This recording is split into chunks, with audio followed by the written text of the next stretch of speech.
22 Chinese inventions that changed the world, and we'll be surprised at some of them. This is by the Chinese American Society.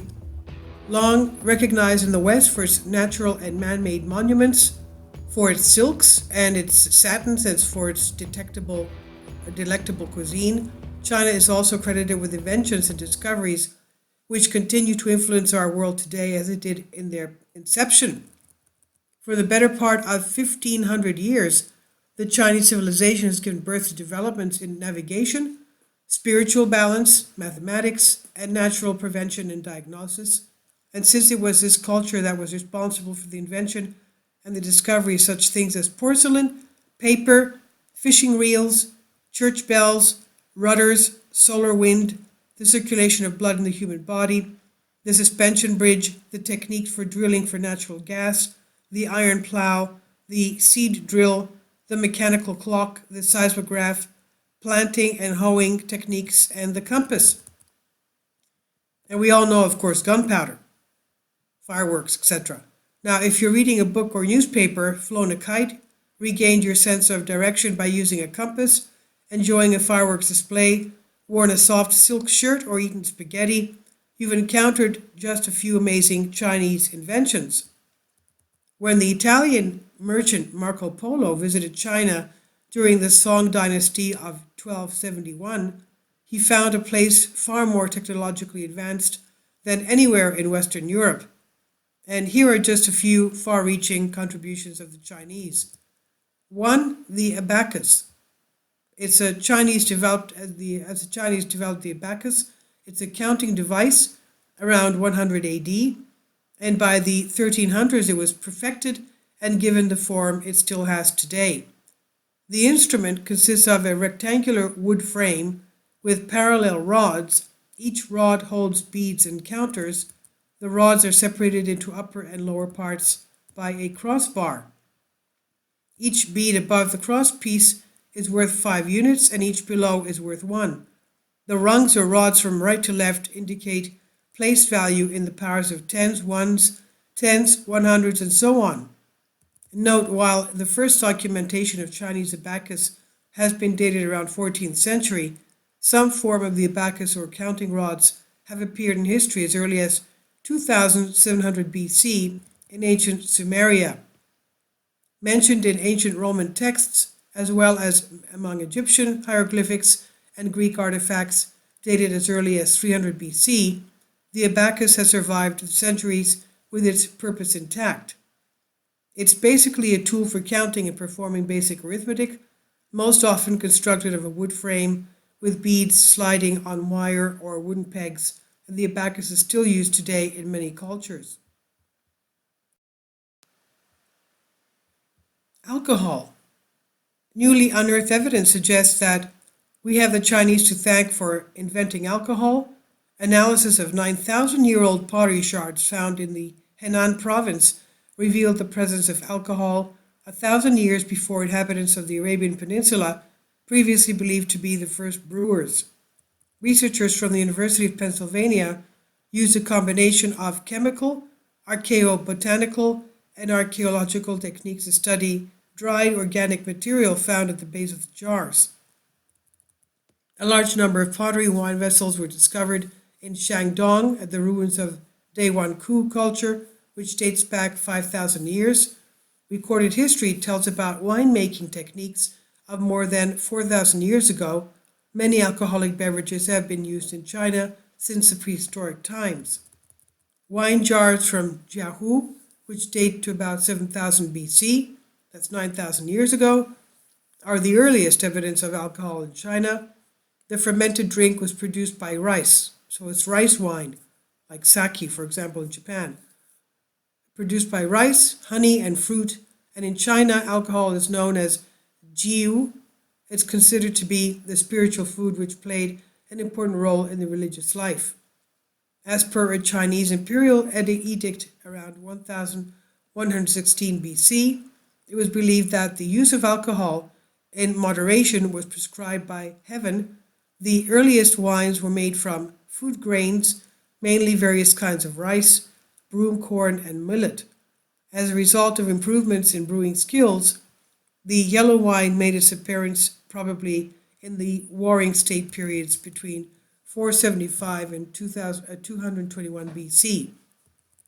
From the ancient tomb of the Warring States in Pingshan County of Hebei province, large numbers of wine storing and drinking vessels were excavated in the 1970s. Two of them contain an alcoholic drink made from wheat 2,280 years ago, and is probably the oldest liquor ever brought to light in the world. Kindly support my Patreon account. The daily posts are 5 videos daily, and they are totally different from what I have on my YouTube channel. Thank you so much for your support and that you find all my content so interesting. You'll find the Patreon account details in the description box. Number 3, canals and locks. Imperial China's construction of waterways to connect different parts of its vast territory produced some of the world's greatest water engineering projects. Now, I've gone through this list, but the list here, of course, unfortunately does not have the Great Wall of China. But anyway, the different canals and locks here, engineering projects. One of the most impressive was the building of the Grand Canal.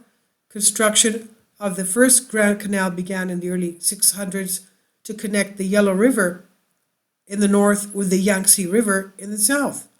The project lasted for many centuries, as it was constantly enlarged and repaired. Once the Grand Canal was in use, people could carry messages and ships could carry rice back and forth. Canal locks were another innovation in the 10th century.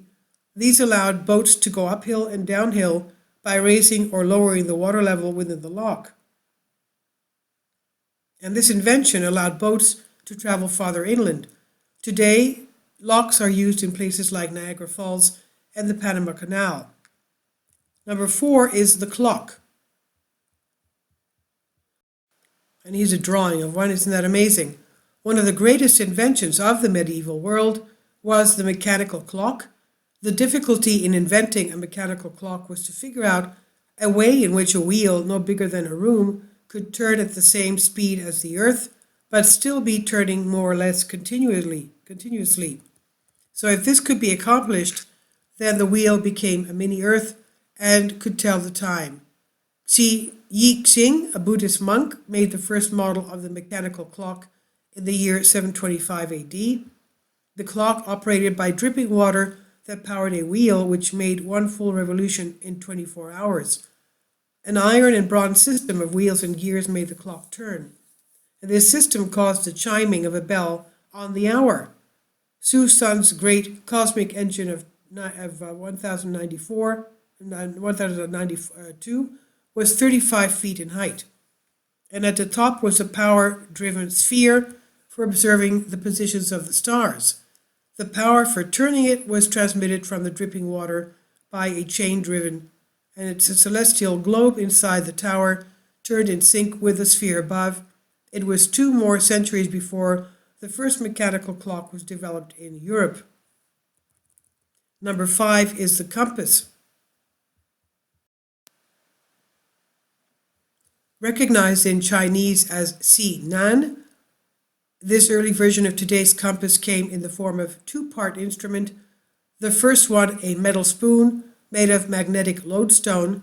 The second one, a square bronze plate which featured in Chinese characters the main directions of north, south, east, and west, etc., symbols from the I Ching oracle books, and the finer markings of 24 compass points with the 28 lunar mansions along the outer edge.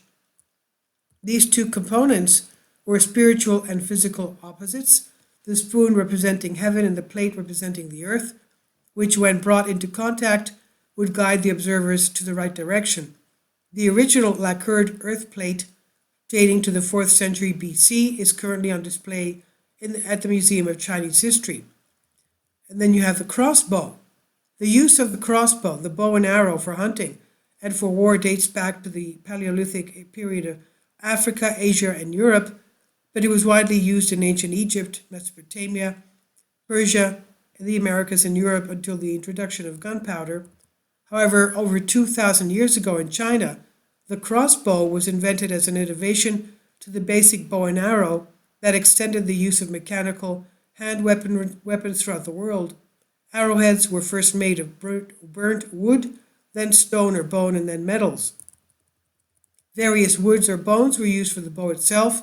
However, it was not a powerful weapon until the invention of the compound bow or the composite bow around 1500 BC on the steppes of Central Asia. A composite bow is made of various materials, wood, horn, sinew, glued together so as to increase the natural strength and elasticity. Bows and arrows were among the dominant weapons used by Assyrian chariots, Parthian cavalry, Mongol horsemen, and English longbowmen. Chinese literary records such as Zhao He, The Romance of Wu and Yue, place the invention of the crossbow in China during the Warring States period in the kingdom of Chu about 500 BC. Many contemporary writers, for example Yang Hong and Zhu Fengguan, contend that the often cited inventor Qin improved upon a trigger mechanism and that the crossbow may have existed from the 7th century BC or even earlier. Some archaeological evidence support the time of development of the crossbow in China to the Neolithic or Chalcolithic period around 2000 BC. One of the earliest representations found in Smith College Virtual Museum of Ancient Inventions. Number 7. Gunpowder and Fireworks. Gunpowder, the first explosive substance mankind learned to use, and also one of the 4 great inventions of ancient China. The invention of gunpowder should in a way be attributed to alchemists of ancient China who drew inspiration from the fire ignition of pill-making process during which sulfur, niter, and other substances were used. They subsequently created the formula of gunpowder. Where the formula was in the hands of strategists, the gunpowder was turned into black powder used in warfare. The military application began at the end of the Tang dynasty, and according to record, there were siege-breaking battles using flying fire, quote unquote. At that time, people used a stone projector to send it off lit gunpowder packs to burn the enemy. Now, it goes into rockets here as well, and got more of gunpowder use. But now number 9, iron and bronze, coming much earlier than it did in other civilizations. The Bronze Age in Chinese history, especially significant, and it was during this period, around 3000 BC, that Chinese metalworkers discovered how to make bronze from copper and tin, producing an easier casting method that allowed them to make sharper cutting tools. Bronze has been especially associated with Chinese culture, and it became medium used by sculptors who crafted such masterpieces as the elephant drinking vessel. Blast furnaces existed in Scandinavia in the 8th century AD, but cast iron was not widely available in Europe until the 14th century. The Chinese practiced the technique already in the 4th century BC. Number 10, the kite. 2,000 years before the European discovery of flying sails, the first Chinese kites were already in flight, emulating the shapes of butterflies and birds. Chinese kites went further in their natural simulation by designing their kites to fly for over 3 days.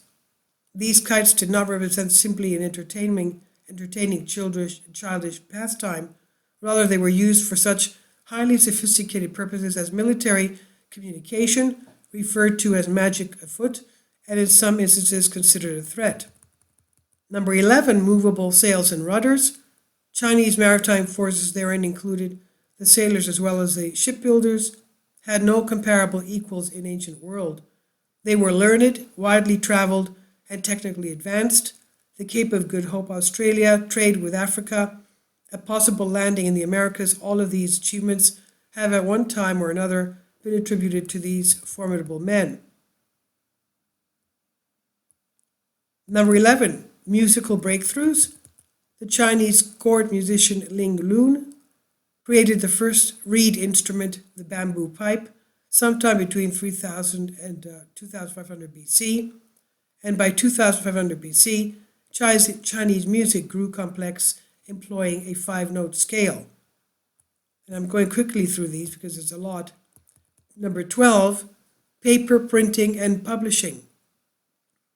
In almost every respect, the Chinese were at the forefront of developing and printing word. In 105 AD, Cai Lun invented the process for manufacturing paper, introduced the first use in China. Paper was superior in quality to the baked clay, papyrus, and parchment used in other parts of the world. And by 593 AD, the first printing press was invented in China, and the first printed newspaper was available in Beijing at 700 AD. It was a woodblock printing. And the Diamond Sutra, the earliest known complete woodblock printed book with illustrations, was printed in China in 868 AD, and Chinese paper printer P. Sheng invented the movable type in 1441 AD. Paper money, number 13. The Chinese invented paper money in 9th century AD. The original name was flying money because it was so light it could blow out of one's hand. As exchange certificates used by merchants, paper money was quickly adopted by the government for forwarding tax payments. 14 is porcelain. The invention of porcelain was China's great contribution to the world civilization. The word China, then capitalized, is recognized as the name of the country around 16th century BC, in the middle of the Shang dynasty. The early stage porcelain appeared in China. Number 15, roads and relay hostels. Roads and relay hostels or inns greatly improved communication and trade throughout the vast land of China. By the late 700s, inns offered horses and food to travelers and provided places for government officials to stay for the night during long journeys. The system of roads allowed government inspectors, tax collectors, and postal messengers to move long distances. Messengers delivered mail across hundreds of miles.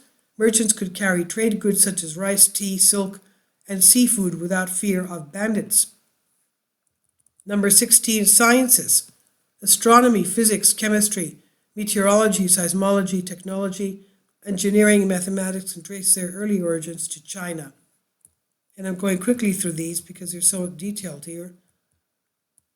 Number 17, smallpox inoculation. Inoculation works by introducing a weak form of the disease to stimulate the human body to fight off the disease. Smallpox, deadly virus characterized by skin blisters drying to crater-shaped scars, existed in Europe, Asia, and Africa. The technique of inoculation was first publicly recognized when the son of Prime Minister Wang Dan, in the year 957 AD, died of smallpox. Hoping to prevent the same thing from happening to other family members, Wang Dan summoned physicians from all over China. The Taoist monk introduced the technique of inoculation to the physicians in the capital, and by the 16th century it was widely practiced against smallpox in China. The technique was unknown in Europe until the 1800s, when it was introduced by Dr. Louis Pasteur. Number 18 is the spinning wheel. Number 19, the stirrups. 20 is the umbrella. And I'm going fast again. Let's see where 21 is. 21 is I Ching and Yin Yang. And 22 is the number 0. It's recognized the world over. The Chinese took the first step in developing the concept of zero, necessary for carrying out even the most simple of mathematic computations. As early as the 4th century BC, the Chinese started leaving a blank space for the zero symbol, used in conjunction with the traditional Chinese counting board and smaller abacus. So that's a lot. Of course, they didn't go into acupuncture here. I'm sure that should be in here as well. Please leave your comments. Thank you for your support. This is on Humans Are Free.